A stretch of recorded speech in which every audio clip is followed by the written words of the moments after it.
Radio Kantipur, radio राष्ट्रको। आन्तरिक विवाद समाधानका लागि भन्दै समझदारी वक्तव्य जारी गरेकै दिन जसपाको विवाद पुनः सतहमा। वरिष्ठ नेता महतोलाई संसदीय दलको नेता चयन गरिएको पत्र ठाकुर पक्षले संसद सचिवालयमा दर्ता गरे लगत्तै यादव पक्षको विरोध। चालू आर्थिक वर्षमा 4% को आर्थिक वृद्धि दर हासिल गर्न कठिन रहेको राष्ट्र बैंकको प्रतिवेदन। निषेधाज्ञा अवधिभर कर्जा असुली गर्दा पेनाल्टी वा अतिरिक्त शुल्क नलिन बैंकहरूलाई निर्देशन। धितो पत्र बजारमा नयाँ रेकर्ड कायम। 11 अर्बको शेयर कारोबार भएको दिन नेप्से परिसूचक 2800 अंक नजिक। व्यापारमुखी अल्पकालीन लगानीकर्ताको संख्या बढ़िरहेकाले जोखिम बढ़ेको जानकारहरूको भनाई। इजरायल र प्यालेस्टाइनको सशस्त्र समूह बीच केही दिनदेखि जारी हिंसा बन्द गर्न विश्व समुदायले दुवै पक्षसँग अपील। र इराकसँगको मैत्रीपूर्ण खेल तथा विश्वकप छनौटका लागि राष्ट्रिय फुटबल टोलीको घोषणा। मुख्य प्रशिक्षक अब्दुल्लाहद्वारा टोलीमा व्यापक परिवर्तन। नमस्कार, कान्तिपुर डायरीबाट सहकर्मी दिवा र म प्रकाश। समाचार अब विस्तारमा। सत्तारूढ़ नेकपा एमालेको विवाद समाधान गर्न गठित कार्यदलले आपसी अन्तर्विरोध र अविश्वासबाट मुक्त हुन आम पार्टी पंक्तिलाई आग्रह गरेको छ। कार्यदलको आज बसेको पहिलो बैठकले एक आपसमा अन्तर्विरोध हुने तथा असहयोग हुने कामबाट अलग रहन पार्टी पंक्तिलाई आह्वान समेत गरेको छ। पार्टी हित र पार्टी एकताको पक्षमा एक ढिक्का भएर अघि बढ्ने निर्णय कार्यदल बैठकले गरेको सदस्य भीम रावलले जानकारी दिनुभयो। बैठकपछि संचारकर्मीहरूसँग रावलले पार्टी एकता र समझदारी वृद्धि गर्ने दिशामा अघि बढ्न मार्फतका कमिटीलाई आग्रह गर्ने निर्णय भएको बताउनुभयो। यो बैठकले नेपाल कम्युनिस्ट पार्टी एमाले 2077 साल फाल्गुन 23 को सर्वोच्च अदालतको फैसलाबाट पुनर्जीवित भएपछि देखिएका समस्याका सन्दर्भमा छलफल गरी समाधान खोज्न गठित गठन भएको हो तपाईँलाई थाहा छँदैछ। र यो बैठकले यसको कार्यक्षेत्र, कार्यविधि र आचार संहिता तुरन्त तयार गरी लागू गर्ने तय गरेको छ। त्यस्तै गरेर पार्टीमा देखिएका समस्याहरूलाई यथोचित रूपमा समाधान गर्दै पार्टी पंक्तिलाई एकताबद्ध रूपमा अघि बढाउन कार्यदलले सबैसँग सहयोग र सद्भाव को लागि आग्रह गरेको छ। त्यसको सँगसँगै पार्टी एकता र समझदारीलाई वृद्धि गर्न तथा एक आपसमा अविश्वास, असहयोग र अन्तर्विरोध सिर्जना हुने काम कुराबाट अलग रहन पार्टी पंक्तिलाई हार्दिक आह्वान गर्ने पनि निर्णय गरेको छ। त्यस्तै कार्यदलले आफ्नो कार्यक्षेत्र, कार्यविधि र आचार संहिता पनि बनाउने भएको छ। आज बसेको कार्यदलको पहिलो बैठकले कार्यदलको कामलाई प्रभावकारी बनाउने निर्णय गरेको हो। 10 सदस्यीय कार्यदलमा रहेका सदस्यहरू विष्णु प्रसाद पौडेल र शंकर पोखरेल आजको बैठकमा अनुपस्थित भएकाले भोलि सम्पूर्ण सदस्यहरू सहित बैठक बसी विवादित विषयमा सहमतिको पहल गर्ने नेताहरूले बताएका छन्। आन्तरिक विवाद समाधानको प्रयास शुरू भएकै दिन जनता समाजवादी पार्टी जसपाको विवाद पुनः चर्किएको छ। आज बिहान अध्यक्ष द्वय महन्त ठाकुर र उपेन्द्र यादवले संयुक्त विज्ञप्ति जारी गर्दै पार्टीभित्रको मतभेद अन्त्यको पहल थालिएको जनाएका थिए। तत्काल सरकारमा सहभागी नहुने र आफ्नै पार्टीको नेतृत्वमा सरकार गठनको पहल गर्ने सहमति गरेका दुई अध्यक्ष केही घण्टाको अन्तरालमै सहमतिबाट पछि हटेका हुन्। संसदीय दलको नेतामा वरिष्ठ नेता राजेन्द्र महतोलाई चयन गरेको भन्दै ठाकुर पक्षले संसद सचिवालयमा पत्र दर्ता गरेसँगै जसपा भित्रको विवाद पुनः चर्किएको हो। ठाकुर पक्षले संसद सचिवालयमा पत्र दर्ता गराए लगत्तै यादवले संसद सचिवालयलाई नै पत्र लेख्दै जसपाले कुनै नेतालाई संसदीय दलको नेतामा चयन नगरेको जनाएका छन्। यादवले लेखेको पत्रमा कार्यकारिणी समितिबाट संसदीय दलको विधान अनुमोदित हुनुपर्नेमा हालसम्म नभएको समेत उल्लेख छ। यादवले दलको नेता चयन भनेर विभिन्न संचार माध्यमहरूमा आएका प्रचार भ्रमपूर्ण रहेको र कसैले जानकारी दिएको भए त्यसलाई वैधानिकता नदिन संसद सचिवालयलाई आग्रह समेत गरेका छन्। ठाकुर पक्षले भने पार्टीको बहुमत सदस्यले महतोलाई संसदीय दलको नेतामा चयन गरेको जनाउँदै त्यसको जानकारी संसद सचिवालयमा गराएको दावी गरेको छ। यो सँगै जसपा भित्रको विवाद पुनः सतहमा देखिएको छ। सर्वोच्च अदालतले प्रधानमन्त्री केपी शर्मा ओलीको पुनः शपथ ग्रहण हुनुपर्ने र सांसद नभएका 7 मन्त्रीलाई पदमुक्त गर्नुपर्ने मागसहित गरेको निवेदनमाथि अन्तरिम आदेश दिन अस्वीकार गरेको छ। प्रधान न्यायाधीश चोलेन्द्र शमशेर जबराको इजलासले अन्तरिम आदेश दिन अस्वीकार गरेको हो, तर निवेदनलाई भने अग्राधिकार दिन आदेश दिएको छ। ओलीले वैशाख 31 गते प्रधानमन्त्रीको शपथ ग्रहण गर्ने क्रममा राष्ट्रपति विद्यादेवी भण्डारीले भनेको शपथको बेहोरा अनुसार शपथ लिनुभएको थिएन। उहाँले राष्ट्रपतिले भनेको शब्द उच्चारण गर्न नमानी त्यो पर्दैन भन्नुभएको थियो। प्रधानमन्त्रीको सो क्रियाकलापले संविधानको उल्लंघन भएको राष्ट्रपति र राष्ट्रपति संस्थाको मर्यादामाथि आँच पुगेको भन्दै सर्वोच्च अदालतमा हिजो 4 वटा रिट निवेदन परेका थिए, जसमा राष्ट्रपति कार्यालय, प्रधानमन्त्री ओली र प्रधानमन्त्री तथा मन्त्री परिषदको कार्यालय लगायतलाई विपक्षी बनाइएको थियो। त्यस्तै सांसद नरहेका 7 मन्त्रीलाई पदमुक्त गर्नुपर्ने पनि रिट निवेदनमा माग गरिएको थियो। गैर सांसदका रूपमा एक पटक मात्रै मन्त्री हुन पाउने भए पनि प्रधानमन्त्री ओलीले 7 जना गैर सांसदलाई दोहोर्याएर मन्त्री बनाएको भन्दै उनीहरूलाई पदमुक्त गर्नुपर्ने माग सहित रिट परेको हो। गृहमन्त्री रामबहादुर थापा, ऊर्जा जलस्रोत तथा सिंचाई मन्त्री टोपबहादुर रायमाझी, उद्योग वाणिज्य तथा आपूर्ति मन्त्री लेखराज भट्ट, शहरी विकास मन्त्री प्रभु शाह, खानेपानी मन्त्री मणिचन्द्र थापा, श्रम रोजगार तथा सामाजिक सुरक्षा मन्त्री गौरीशंकर चौधरी र युवा तथा खेलकुद मन्त्री दावा तामाङलाई पदमुक्त गर्न माग गरिएको छ।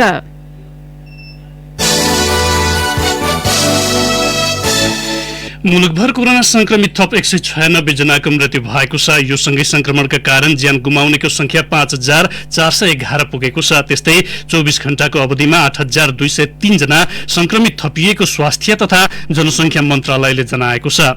पछिल्लो 24 घण्टामा 20979 जनामा परीक्षण गरिएको थियो। एकै दिन 6891 जना संक्रमण मुक्त भएको मन्त्रालयले जनाएको छ। मुलुकमा हालसम्म 4,72,354 जनामा कोभिड-19 पुष्टि भएको छ। नेपाली सेनाले अस्पतालहरूलाई आवश्यक अक्सिजन आपूर्ति बढाउन अक्सिजन प्लान्टहरूमा आफ्ना प्राविधिक टोली खटाउने निर्णय गरेको छ। काठमाडौँको थानकोट स्थित अक्सिटेक अक्सिजन प्लान्ट र काभ्रेको पनौती स्थित नवज्योति अक्सिजन प्लान्टमा प्राविधिक टोली खटाउने निर्णय गरिएको सैनिक जनसम्पर्क तथा सूचना निर्देशनालयले जनाएको छ। पनौतीमा 6 जना तथा थानकोटमा 5 जना सेनाका प्राविधिक खटिनेछन्।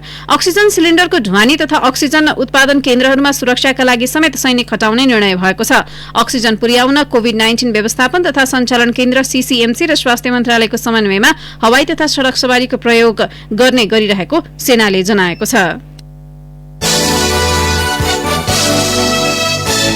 अब कान्तिपुर सविस्तार। कान्तिपुर सविस्तार।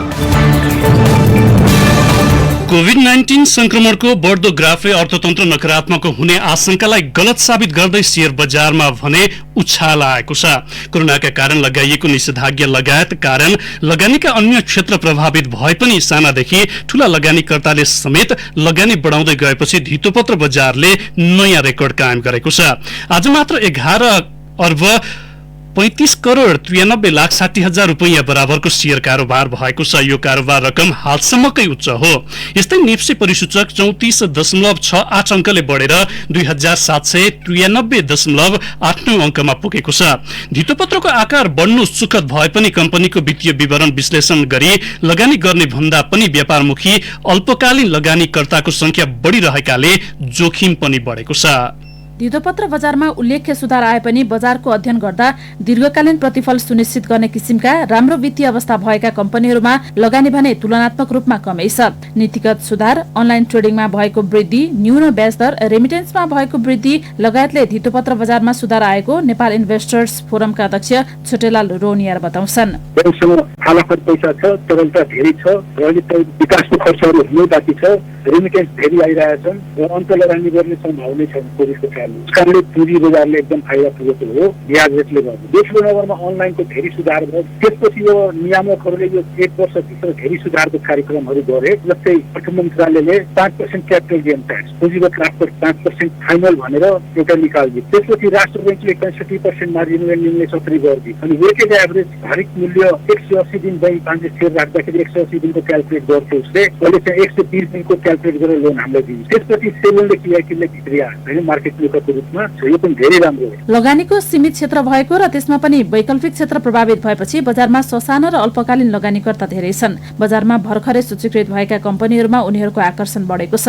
दीर्घकालीन नाफा सुनिश्चित गर्ने बैंकिङ, विकास बैंक, बीमा कम्पनीहरूमा भने उल्लेख्य लगानी हुन सकेको छैन।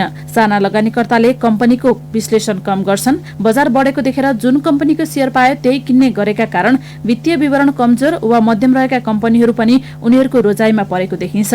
नेपाल ब्रोकर एसोसिएसनका अध्यक्ष सन्तोष मैनाली। सट्टमा आइसकेपछि उहाँहरूको दिमागमा इन्भेस्टमेन्ट भन्दा पनि ट्रेडिङकै पर्सपेक्टिभबाट उहाँहरूले लगानी गर्नुहुन्छ। त्यो गर्दाखेरि एकदमै छिटो बढ्ने अथवा भनौँ धेरै उताचढा हुने खालको कम्पनीहरू उहाँहरूको बजारमा पर्छ र त्यस्तो कम्पनी भने चाहिँ साना कम्पनीहरू जसको चाहिँ बजारमा सप्लाई थोर छ के खालको कम्पनीहरू उहाँहरूको बजारमा पर्छ र अहिले देश विदेशमा हुनेहरू पनि चाहिँ बजारमा आबद्ध हुनु भएको छ। त्यो एउटा भने अर्को लगानीकर्तामा अलिकति लगानी सम्बन्धी ज्ञानको कमी भएको, कुन कम्पनी कस्तो भन्ने पनि जानकारी नभएको, त्यो हुँदाखेरि उहाँहरूले एउटा आधार चाहिँ के बनाउनुहुन्छ भने जुन कम्पनी आज बढेको छ त्यो नि भोलि बढ्छ भन्ने किसिमको बुझाइ पनि हाबी भएको छ। यस्तो प्रवृत्ति बढ्दै गए स्वयं लगानीकर्तालाई असर पुग्नुका साथै समग्र धितोपत्र बजारप्रतिको विश्वास गुम्न सक्ने मैनालीको भनाइ छ।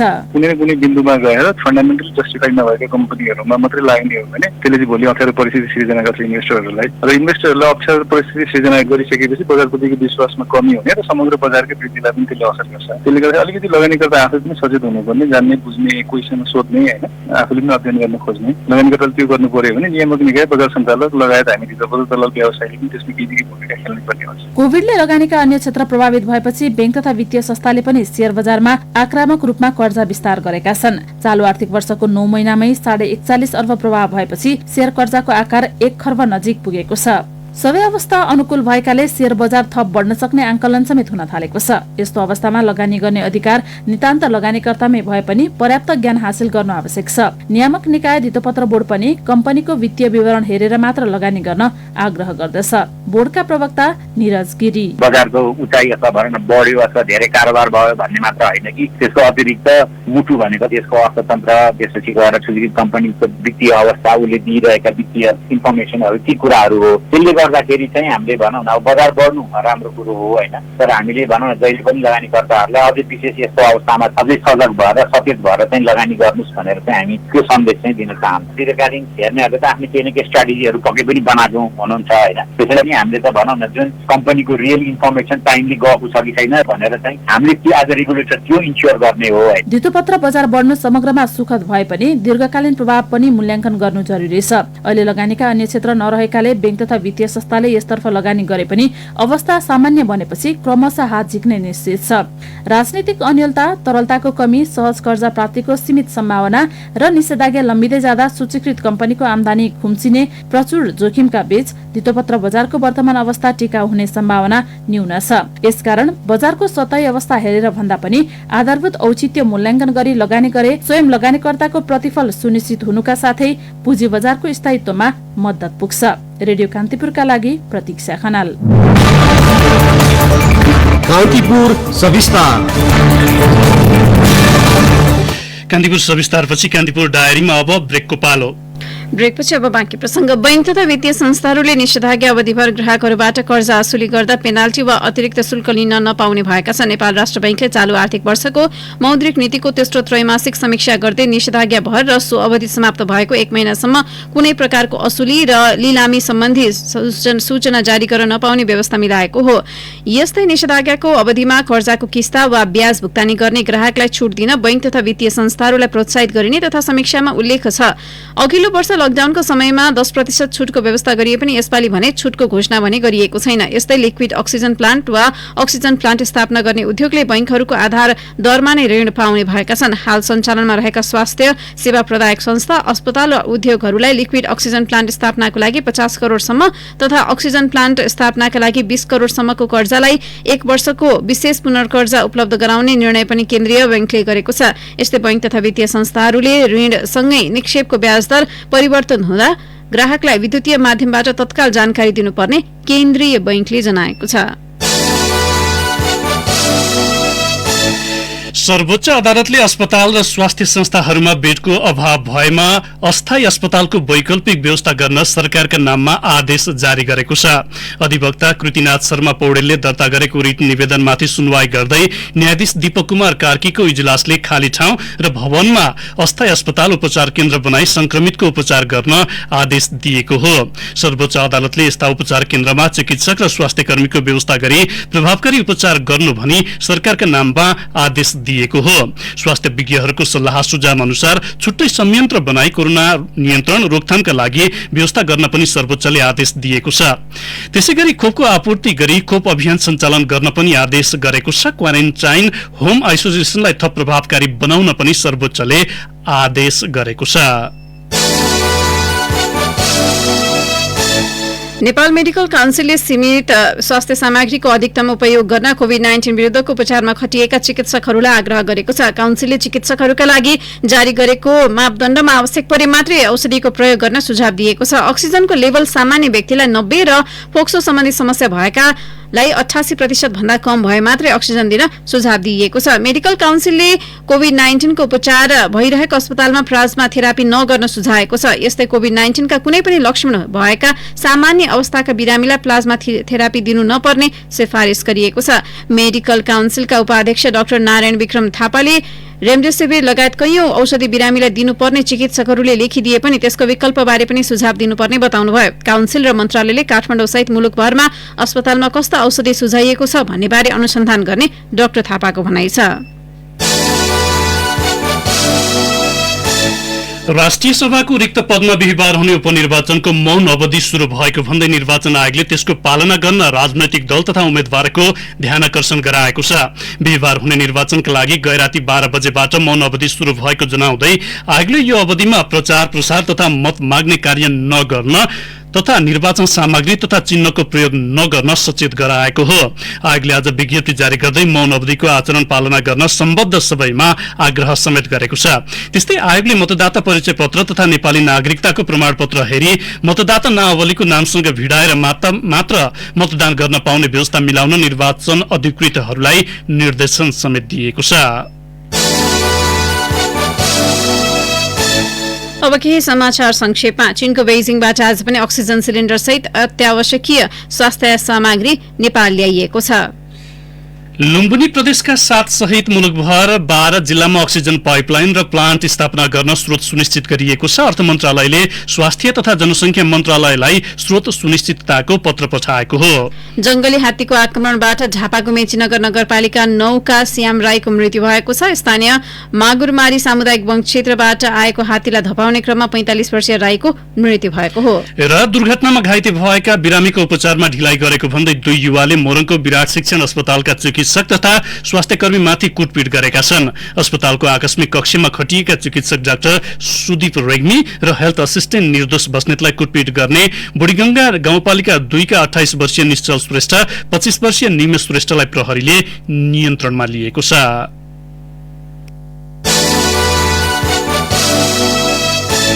कान्तिपुर डायरीमा अब लमजुङ डायरीको पालो। लमजुङ डायरीबाट आश गुरुङको नमस्कार। कोरोना संक्रमण जोखिमका बेला बजार क्षेत्र तथा ग्रामीण भेगमा मूल्य वृद्धि गरी दैनिक उपभोग्य वस्तुको सामग्री बिक्री वितरण गरेको पाइएको छ। बजार तथा ग्रामीण भेगमा साबिकको मूल्यमा भन्दा 5 देखि 15% सम्म मूल्य बढाएर बिक्री गरेको पाइएको अनुगमन टोलीले बताएको छ। बेसीसर नगरपालिका अनुगमन अधिकृत सुशीला श्रेष्ठले चामल, खानेतेल, चिनी लगायतमा मूल्य वृद्धि भएको भेटिएको बताउनुभयो। मर्स्याङ्दी गाउँपालिका उपाध्यक्ष होमबहादुर विश्वकर्माले ग्रामीण भेगको बजार क्षेत्रमा गरिएको अनुगमन का क्रममा मूल्य वृद्धि गरी उपभोग्य वस्तुको बिक्री वितरण गरेको पाइएको बताउनुभयो। अनुगमनको क्रममा खरिद बिल र बिक्री बिल प्रयोग नगरेको, मूल्य सूची नराखेको लगायत समस्या देखिएको उहाँले बताउनुभयो। कोरोना संक्रमित बिरामीको अवस्था बुझ्न र उनीहरूलाई आवश्यक औषधि लिएर जनप्रतिनिधि संक्रमितका घर घरै पुगेका छन्। बेसीसर नगरपालिका प्रमुख गुमान सिंह अरियाल, उपप्रमुख लक्ष्मीदेवी अधिकारी सहित जनप्रतिनिधिले आज बेसीसर नगरपालिका 6 र 7 का कोरोना संक्रमितको घरमा गएर उनीहरूको अवस्था बुझ्नुका साथै आवश्यक औषधि प्रदान गरेको हो। होम आइसोलेसनमा बस्दै आएका संक्रमितलाई आवश्यकता अनुसार ग्यास्ट्रिकको औषधि, भिटामिन, सिटामोल, जीवनजल प्रदान गरिएको छ। हात धुने साबुन, मास्क लगायत दिइएको छ। विपन्न केही संक्रमित परिवारलाई 3000 रुपैयाँ प्रदान गरिएको छ। उपप्रमुख अधिकारीले कोरोना संक्रमित बिरामीका लागि नगरपालिकाले निशुल्क एम्बुलेन्सको व्यवस्था गरेको बताउनुभयो। जिल्ला प्रशासन कार्यालय लमजुङले 64 थान अक्सिजन सिलिन्डर संकलन गरेको छ। प्रशासनले सूचना जारी गर्दै अक्सिजन सिलिन्डर प्रशासनमा बुझाउन आह्वान गरेसँगै जलविद्युत आयोजना, कल कारखाना लगायतले अक्सिजन सिलिन्डर बुझाएका हुन्। प्रमुख जिल्ला अधिकारी होमप्रसाद लुइटेलका अनुसार 28 वटा सिलिन्डर सुन्दर बजार स्थित नमुना सामुदायिक अस्पतालको आइसोलेसनमा राखिएको छ। अस्पतालमा 11 वटा सिलिन्डर रहेकोमा यसअघि पनि 20 वटा पठाइसकिएको छ। जिल्ला अस्पतालमा 50 वटा ठूला र 5 वटा साना सिलिन्डर छन्। मनाङमा आवश्यकता परेर 10 वटा सिलिन्डर पठाएको उहाँले बताउनुभयो।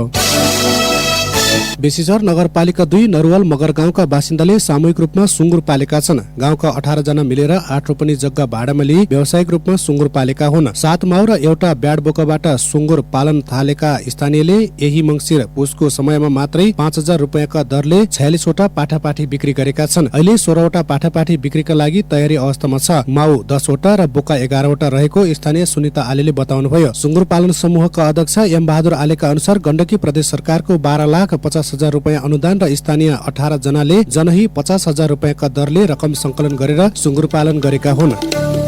हवस् त लमजुङ डायरी आजलाई यति नै। आश गुरुङ बिदा हुन्छु। नमस्कार। अब ब्रेकको पालो।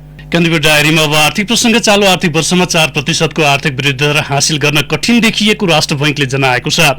केन्द्रीय बैंकले चालु आर्थिक वर्षको मौद्रिक नीतिको तेस्रो त्रैमासिक समीक्षा गर्दै कोरोना महामारीको दोस्रो लहर नियन्त्रणका लागि जारी गरिएको निषेधाज्ञाका कारण 4% को वृद्धि दर हासिल गर्न चुनौतीपूर्ण देखिएको जनाएको छ। कोभिड-19 महामारीका कारण शिथिल भएको अर्थतन्त्र पूर्ण रूपमा पुनरुत्थान हुन नपाउँदै दोस्रो लहरले मुलुकको आर्थिक क्षेत्र पुनः प्रभावित भएको समीक्षामा उल्लेख छ।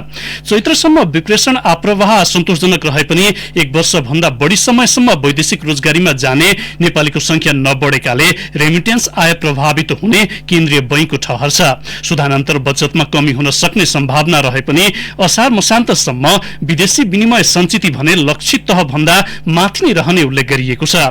अन्तर्राष्ट्रिय बजारमा कच्चा तेलको मूल्य वृद्धि हुन थालेको, नेपाली रुपैयाँ अवमूल्यन हुँदै गएका कारण मूल्य वृद्धिमा पनि चाप पर्न सक्ने देखिएको छ। त्यस्तै चैत्रसम्म बैंकबाट निजी क्षेत्रमा जाने कर्जा सन्तोषजनक ढंगले बढेकोमा पुनः शिथिलतातर्फ जाने राष्ट्र बैंकको विश्लेषण रहेको छ। पर्सा 12 औद्योगिक करिडरका उद्योगहरूले आफ्नो उत्पादनमा 50% कटौती गरेका छन्। कोरोना संक्रमणका लागि जारी गरिएको निषेधाज्ञाको कारण बजार बन्द हुँदा माग नै घटेकाले उद्योगहरूले उत्पादन कटौती गरेका हुन्। करिडर अन्तर्गतका प्राय सबै उद्योगले हाल आफ्नो उत्पादन कटौती गरेर सीमित जनशक्तिबाट उद्योग सञ्चालन गरेको वीरगञ्ज उद्योग वाणिज्य संघका अध्यक्ष सुबोध कुमार गुप्ताले जानकारी दिनुभयो। केन्द्रीय डायरीमा अब अन्तर्राष्ट्रिय प्रसङ्ग। इजरायल र प्यालेस्टाइनको सशस्त्र समूह बीच केही दिनदेखि जारी हिंसा बन्द गर्न विश्व समुदायले दुवै पक्षसँग अपील गरेका छन्। दुई मुलुकको सीमा क्षेत्रमा युद्धविरामका लागि अमेरिका, युरोपियन युनियन, रुस, फ्रान्स लगायतले आग्रह गरेका हुन्। विश्व समुदायले हिंसा अन्त्य गर्न अपील गरे पनि सो क्षेत्रमा अझै पनि दुवै तर्फबाट आक्रमण जारी रहेको बीबीसीले उल्लेख गरेको छ। गाजा क्षेत्रमा हमास सशस्त्र समूहका कमाण्डरहरूको घरमा इजरायली सेनाले आक्रमण गरेको छ। एक उच्च कमाण्डर आक्रमणका क्रममा मारिएको समेत दावी गरिए पनि त्यसको पुष्टि हुन सकेको छैन। प्यालेस्टाइनको गाजा क्षेत्रमा रातभर भएको आक्रमणमा सर्वसाधारणका घरमा समेत क्षति पुगेको छ। रातभरमा इजरायली पक्षले 50 वटा रकेट आक्रमण गरेको दावी गरिएको छ। यसैबीच अमेरिकाले इजरायललाई 73 करोड 50 लाख डलर बराबरको हतियार बिक्री गर्ने भएको छ। राष्ट्रपति जो बाइडेन प्रशासनले सो रकम बराबरको हतियार बिक्री गर्ने प्रस्तावलाई अनुमति दिएको हो। अन्तर्राष्ट्रिय ऊर्जा एजेन्सी आईईए ले सन् 2025 सम्ममा कारखानाहरूमा नयाँ जीवाश्मयुक्त इन्धनका भट्टी खरिद बन्द गर्ने भएको छ। कार्बन उत्सर्जनलाई शून्यमा जाने योजना अनुसार कोइला, तेल, एलपी ग्यासबाट चल्ने भट्टी प्रयोगलाई निरुत्साहित गर्न त्यसको बिक्रीमा प्रतिबन्ध लगाउन लागि हो। कार्बन उत्सर्जनलाई शून्यमा झार्न बनाइएको 400 वटा चरणका योजना अनुसार कारखानाका भट्टी प्रयोग बन्द गर्न लागि हो। अब खेल प्रसङ्ग। आसन्न विश्वकप तथा एसियन छनौट र इराकसँगको मैत्रीपूर्ण खेलका लागि नेपाली राष्ट्रिय टोलीको घोषणा भएको छ। टोलीका मुख्य प्रशिक्षक अब्दुल्लाह अल्मुताइरीले प्रारम्भिक टोलीमा रहेका 32 खेलाडीबाट अन्तिम 23 सदस्यीय टोलीको घोषणा गरेका हुन्। टोलीमा राष्ट्रिय टोलीका 1 दर्जन नियमित सदस्य पर्न असफल भएका छन्। प्रशिक्षक अल्मुताइरीले टोलीका नियमित सदस्यहरू भरत खवास, रञ्जित धिमाल, अमित तामाङ, सेसेहाङ आङदेम्बे, रविशंकर पासवान र निशान खड्कालाई टोली बाहिर राखेका छन्। त्यस्तै विवेक बस्नेत, नितिन थापा र दर्शन गुरुङ पनि प्रारम्भिक टोलीबाटै बाहिरिएका छन्। अन्तिम टोलीमा किरण कुमार लिम्बू, दीप कार्की र विशाल सुनवार, अनन्त तामाङ, गौतम श्रेष्ठ, सुमन अर्याल, अभिषेक रिजाल, विशाल राई, सुनिल बल, आशिष लामा र पूजन उपरकोटी परेका छन्। त्यस्तै अरिक विष्ट, सुमन लामा, अञ्जन विष्ट, मनिष डाङ्गी र सन्तोष तामाङले पनि राष्ट्रिय टोलीमा स्थान बनाएका छन्। टोलीका अन्य सदस्यहरूमा नवयुग श्रेष्ठ, आयुष घलान, सुरज ज्यू ठकुरी, कमल थापा, रोहित चन्द, दिनेश राजवंशी र विकास खवास रहेका छन्। नेपाल इराकसँग आगामी मे 29मा उसैको मैदानमा मैत्रीपूर्ण खेल खेल्नेछ। त्यस्तै विश्वकप तथा एसियन कप छनौटको खेलमा नेपालले जुन 3मा चाइनिज ताइपेईसँग, जुन 7मा जोर्डनसँग र जुन 11मा अस्ट्रेलियासँग खेल्नेछ। विश्वकप छनौटका 3 खेल कुवेतमा हुनेछ। हवस् त यिनै प्रसङ्गसँगै कान्तिपुर डायरीको यो बुलेटिन यही सकिन्छ। दिवा र प्रकाश आज्ञा माग्छौं। नमस्कार।